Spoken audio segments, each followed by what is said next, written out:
Magandang araw, ang ibabahagi ko ngayong araw ay ang akdang Senator at Loki sa lupain ng mga higante. Magbasa, makinig, matuto at magsaya. Ako si Binibining Menya.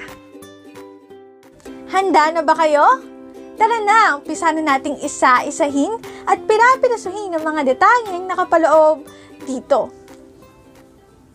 Tulad ng binanggit ko kanina, ang ibabahagi ko ngayong araw ay ang akdang Senator at Loki sa lupain ng mga higante.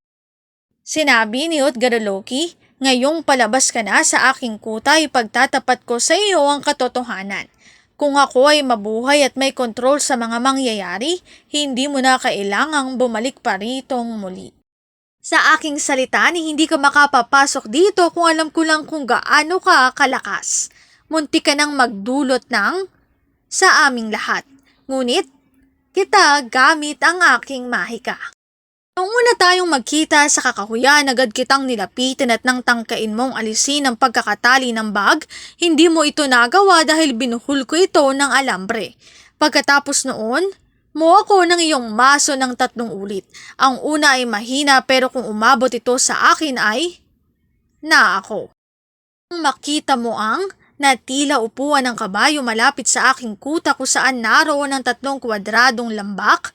Ang isa ay napakalalim. Ito ang marka ng iyong maso.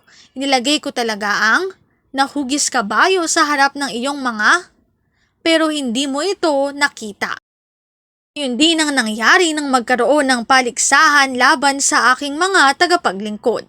Ang una, nang kainin ng mabilis ni Loki ang mga karne sa sobrang kagutuman, pero ano ang laban niya kay Loki na tulad ng mapaminsalang na kayang sunugin ang kakahuyan.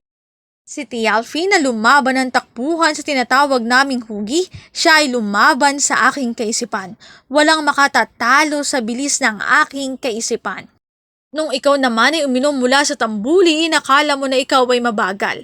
Sa aking salita, nung himala na ang dulo ng tambuli ay nakakabit sa dagat, pero hindi mo ito nakita pero tinignan mo ang dagat, halos masaid ang tubig nito. Di rin ka mangha-mangha sa akin nang maiangat mo ang paa ng pusa sa lupa. Pero para sabihin ko sa iyo ang totoo, ang lahat ng nakasaksi nito ay ang pusang iyon ay hindi totoong pusa kundi isang Miyugaro, isang nanghabay sapat na upang yakapin ang daigdig ng kanyang ulo at buntot. Niangat mo ito ng mataas halos abot hanggang langit. Kamangha-mangha rin ang makipagbuno ka ng matagal at napaluhod ng isang tuhod lamang sa iyong pakikipaglaban kay Ellie na wala kahit sino mang makagagawa niyon. At ngayon, tayo ay maghihiwalay, mas makabubuti para sa ating dalawa na tayo hindi na muling magkita.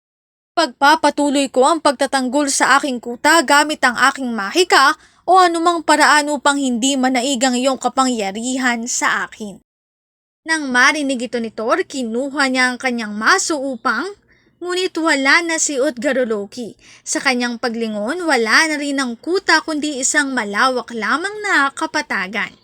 Muli siyang lumisan at ipinagpatuloy ang kanyang paglalakbay hanggang sa makabalik sa Trovangar, ang mundo ng mga Diyos.